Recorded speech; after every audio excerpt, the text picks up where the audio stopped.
Good morning, afternoon, evening, y'all. This is POC tuning in from Misiones, Argentina to the world. Welcome to the second episode of this podcast dedicated to music, where we are going to break down and analyze every piece of the world that contains musical mysteries. And why not begin by opening up with analyzing the album that gave our podcast its name? And of course that I'm talking about The Wall, one of Pink Floyd's best known albums. For those who don't know this band, or those who know something but don't enough, or even those who know but would like to broaden their knowledge, I'm going to start by telling you a little bit about them. Being one of the most important rock bands of the 20th century, Pink Floyd saw the first light of dawn in London in 1964, by the hands of Roger Waters, Nick Mason, Rick Wright and Syd Barrett. Facts that are essentially random but easy for you to remember is that the band was originally called T-Set. Later, vocalist Syd Barrett was replaced by David Gilmour, and from then on, the band was one of the promoters and creators of psychedelic, symphonic and progressive rock, selling more than 300 million records. Can you believe that? Many discs, but a few minutes to talk, right? That's why I decided to focus on the band's third album, The Wall, released in 1979, and for many, one of the best albums released to date. To understand how this album begins to be built, we have to know a bit of the history behind the band. During a concert on Animals International Tour, Roger Waters loses control on stage and adopts a true punk gesture. He spits on one of the attendees who rebuked him in the front rows. So, what is it that breaks and separates the old generation of the 60s and 70s with the new generation of the 80s?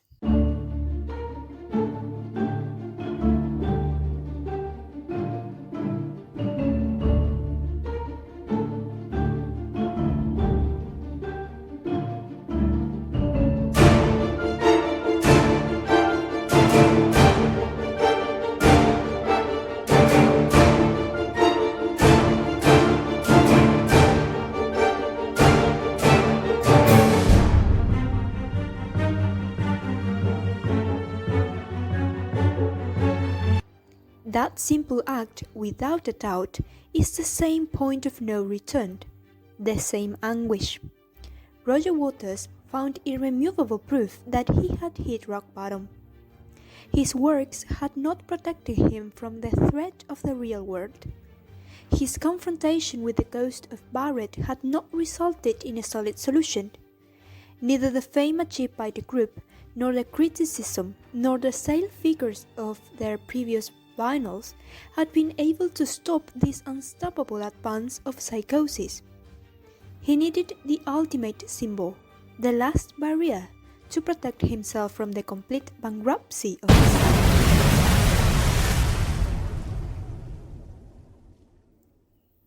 He needed a wall.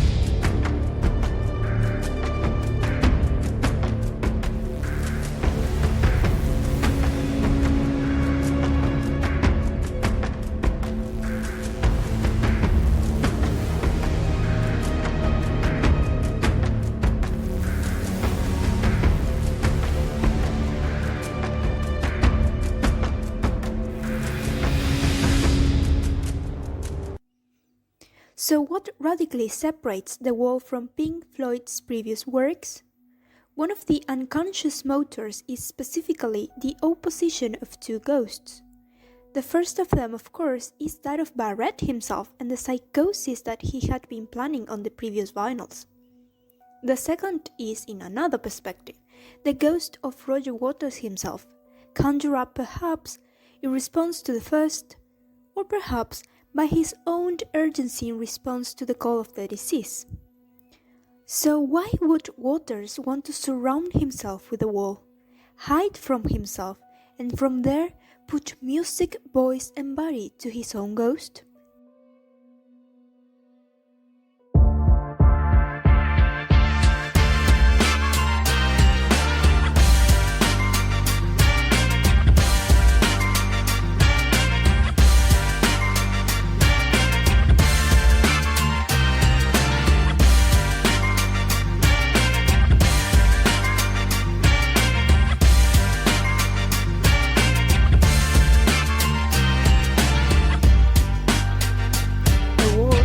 collection of material that is used as a partition to separate two or more things. The metaphor of the wall, as it is used to show how life can be daunting at times and how we all have a tendency to distance ourselves from it. Television and other activities take our minds off it and also can alter our reality. And this is the way this legend begins. This analysis will be general, a mere introduction, so if you would like to know more about this, I recommend you watch the movie The Wall, directed by Alan Parker. This album is made up of 4 sides and tells the story of Floyd Pinkerton, better known as Pink. It is based on the experiences of Waters himself, making him an anti-hero alter ego. So, if we start with the first side, this story begins with childhood, those years that have a great impact on the development of a child. So imagine what it must be like growing up in the middle of a war. In 1944, Waters' father was a second lieutenant in the 8th Battalion Royal Fusiliers Company C, who were leading the Anzio bridgehead when the Germans launched a counterattack against the Allies, so that they retreated to the sea. The company was totally destroyed, including Waters' father, and this was one of the first and biggest breaks of his life, the death of his father when he was just 6 months old. After all, The Wall is a profound reflection on the bankruptcy caused by the death of his father, about the tragic consequences of his absence, but more important, the absence of his words. Growing up without a father, with overprotected mothers, in a society that is still numb from war, and that establishes the instructions to raise these children, as if it were a global brainwashing. In the end, everyone would end up humiliating themselves in front of society, and that void they generated over the years will be filled with corporate products, or celebrities, in this case rock stars. And so they will repeat the same cycle with the children and the children with the children, and it is like a never-ending cycle. For this reason, we can interpret that many of our bricks already come with us. It is not something that we build, but something pre-established by our parents and by society itself. It is understandable that children begin to build their first defenses in order to escape from that reality, creating a fantasy of faith and illusion of what their childhood was not, but could have been. However, they were being prepared for a world engulfed in war, which implied that violence, and not love, was the way the world was ruled. In fact, the first thing that we are given in the movie to contemplate is in effect the face of people. In When the Tigers Broke Free, that present us a face of people impregnated with fear, with a tense gesture due to the roar of bombings. In many of the songs there is mention of water or also the color blue, which, if we think about it, have many different meanings. On one hand, it can mean peace, purity, innocence, and life, and it is also associated with the ocean and the sky. On the other hand, it is associated with the mental health of a person. In that case, it talks about how Pink's mind is under a thin layer of ice that allows him not to slide into the depth of his subconscious, and what shows the rigid and emotional person he is or will become. However, it is the very weight of Pink's bricks that causes that layer to break. We could also take it more literally and understand it as a body of water that separates England from Italy, as a reference to the distance between Waters and his father.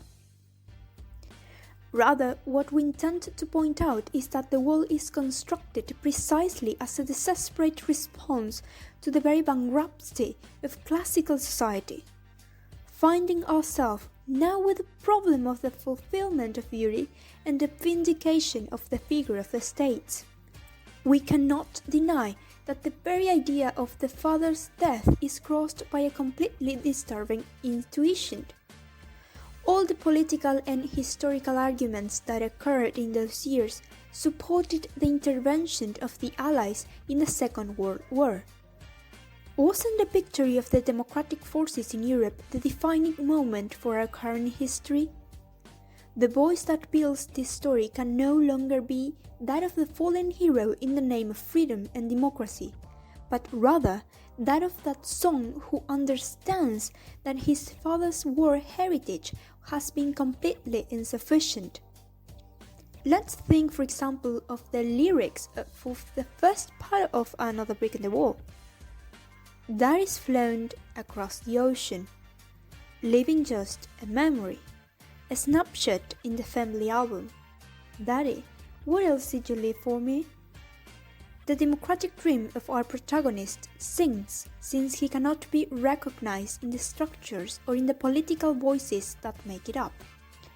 What remains in the middle of the shipwreck is the guaranteed presence of that privileged figure of the rock star system, about which the protagonist of the wall seems to know a lot, with the guaranteed applause of an anonymous and mass public that pushes him to the very threshold of the saturation of enjoyment. All those bricks that make up Pink's wall are first of all gaps of deep pain that have opened up in his autobiography, an authoritarian mother with a nature that is little less than monstrous, an unfaithful wife, a brainless public unable to recognize in him the form of anguish itself, and secondly, the very mechanisms of nuisance with which the welfare society has tried to calm its pain. The best explanation of this second nature of the wall is reflected in the magnificent song What Shall We Do Now? This question resonates as one of the great unknowns regarding the very mechanism of nuisance in our societies. What can we do when we have exhausted the source of nuisance? What is the next diversion capable of calming the deep sense of anguish that society is going through? This is solved with the nature of immediate consumption, which gradually became the bricks that make up the surface of the wall. The brilliant idea that change can only take place where the body is literally pierced by nuisance. That wall made up of the basic objects of the welfare society, of that mirage of freedom for which Roger Waters' father died on the Anzio beach, ends up serving as the base for a whole generation of deranged people whose maximum manifestation of nuisance is bothering others as the ultimate expression of their uncontrollable demands. However, this would seem unthinkable if we were to analyze the way in which many of the mothers raised their children. I say only mothers because, as we know, at that time most of the men were taken to war. For Waters, another great brick was his mother, whom he saw as a matriarch, affectionate to the point of being suffocating, but at the same time as a jailer, protective to the point of being oppressive. He reflects on the fear and uncertainty he felt his mother unduly instilled in him at a very young age. On the other hand, it could be the things he wanted her to instill in him that had prepared him for this cold and bitter reality. For Pink, the figure of his mother kept him from revealing himself, which suggests that she was trying to stop Pink from breaking down the walls he had created, as it would be a situation that would undoubtedly leave him emotionally beaten and bruised. However, this will not stop the fact that no matter how civilized Pink has been, or how evolved he thought he was, life itself will show him that we must often resort to our most basic and animal selves in order to survive. This is also how the political system was seen in England, an institution that treated all its soldiers as mere statistics. But by May 4th of 1979, a few months before the wall hit stores, Margaret Thatcher was appointed Prime Minister of the United Kingdom.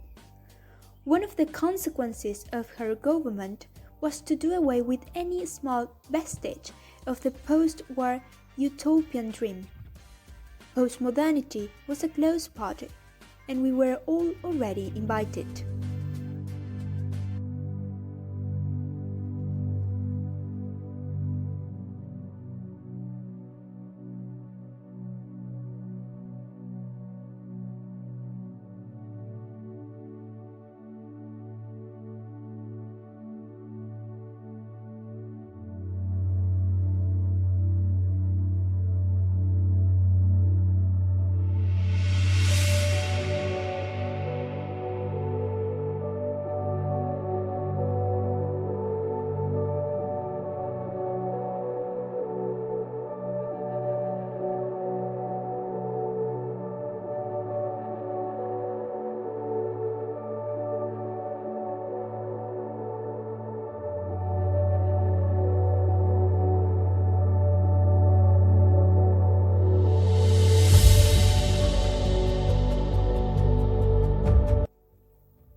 After many years, the breakup of the group became inevitable, and since then, David Gilmour led the band with a new business strategy that was more politically correct than the previous one. With the fall of the Berlin Wall, Roger Waters himself organized a celebratory mega-concert, and on July 21st of 1990, and in front of a global audience of some 300 million people who followed the show from the 5 continents, a party was held that seems to herald a change at the end of the millennium, a new opportunity for all Europe and above all for economic models that would not take long to solidify. Curiously, the wall served to celebrate the New World Peace and served as a brutal irony of what was expected after 2 decades for the West. The most interesting thing was that the concert took place in the heart of Berlin, in the very center of the wound that had been inflicted in the Second World War. The world's fascination with the demands of enjoyment, the impossibility of the people to survive their own situation, created an audience hungry for new live aids, new macro festival full of good intentions, in which some of the most notable characters in culture collaborated, giving voice to the classic themes of the Wolves album.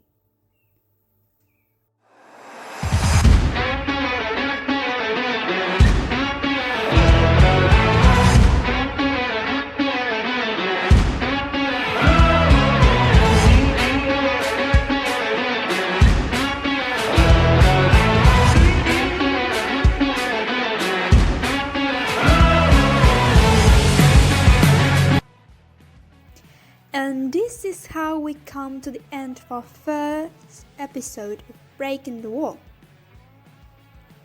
I hope you have a very good time, and I hope you are here next week for another beautiful episode. Call the doctor, they are in love. Please let your like and comment.